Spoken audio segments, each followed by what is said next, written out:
Reports this morning of growing tension between President Biden and VP Kamala Harris, leading to all kinds of speculation. Her future, his future, but it is the poll numbers that are the biggest issue for Democrats as the president's and vice president's approval ratings go into a free fall.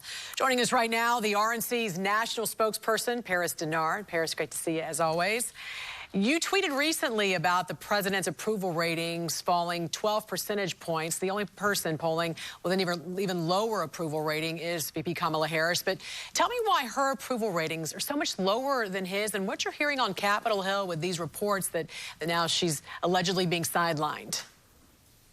Well, thank you for having me on the show. And I would tell you that Vice President Harris's poll numbers are lower because the administration from the very beginning put her out in the forefront as being one of the leaders on these major issues. She was put in charge of the border crisis, as the borders are, and we've seen her show absolutely no leadership in terms of curbing the onslaught of illegal immigrants that are coming into our country at record numbers. It's a problem, it's a crisis, and she has not led. On all the other issues like voting rights and other things that she was supposed to be managing, she just has not delivered for the Democrats, and they're upset about it.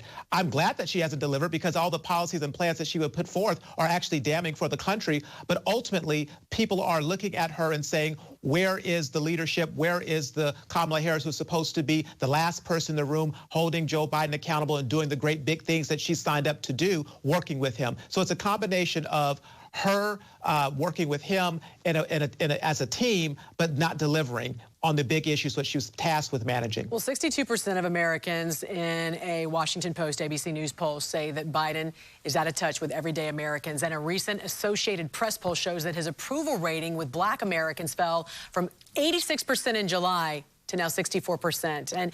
And Paris, you've long said he's losing his Democratic base, especially with Black voters. Why is that? It's very clear. Black voters are like every other American voter here. They're looking at the status of our economy and they're wondering why things aren't getting better.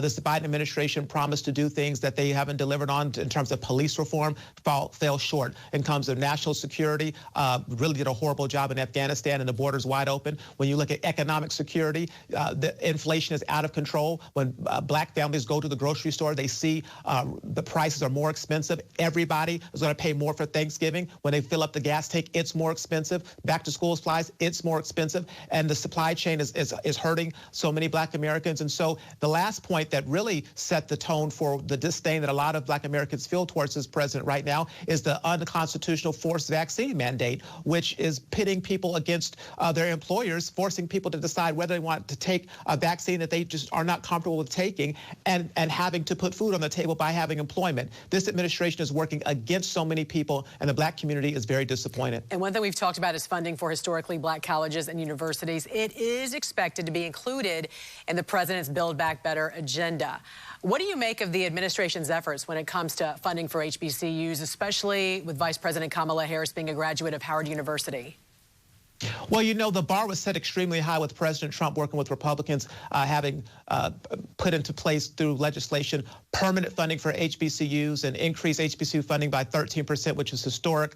And just a few weeks ago, you had a lot of people on Capitol Hill, especially in the Congressional Black Caucus and other Black HBCU leaders, very upset with the administration for not living up to their call to fully fund HBCUs in these upcoming bills. And so you had some members of the CBC, Alma Adams, threaten not to support these spending bills because of the lack of funding for HBCUs. So it's interesting to me that despite the fact that Kamala Harris is an HBCU graduate and so many HBCU graduates on the Hill, they still were coming up short. So I think what they're trying to do now is pander and clean up for the fact that they tried to cut HBCU funding, which is wrong. Because they should look at the model that was set by President Trump, working with congressional Republicans to get things done to support HBCUs. And that's what we see the RNC doing, especially supporting candidates like Glenn Youngkin in Virginia, who said he was going to fully fund HBCUs and all of his budgets in the Commonwealth of Virginia. Speaking of which, it was a big win for Virginia with the RNC. In a recent interview,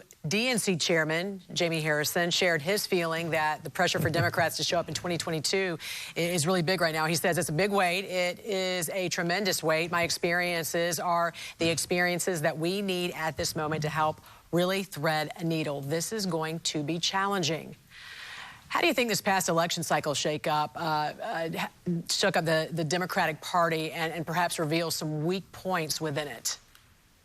Yeah, Jamie Harrison should be nervous. He knows something about losing, lost that Senate seat. But I tell you what, there's a red wave happening, and all Democrats are nervous about it. When you look at the type of campaign that Glenn Youngkin ran, the diversity of the field that was put in place with Jason Myers as the Attorney General and Winsome Sears as the new Lieutenant Governor, they should be nervous because we had Republican candidates talk about issues that impact the people of Virginia in a great way. Elimination of the grocery tax, moratorium on the gas increase that's going to help so many Virginia residents.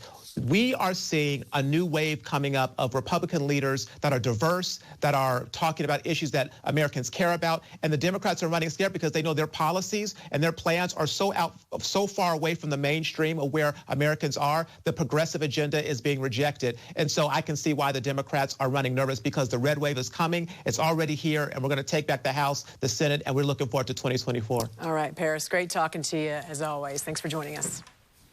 Thank you.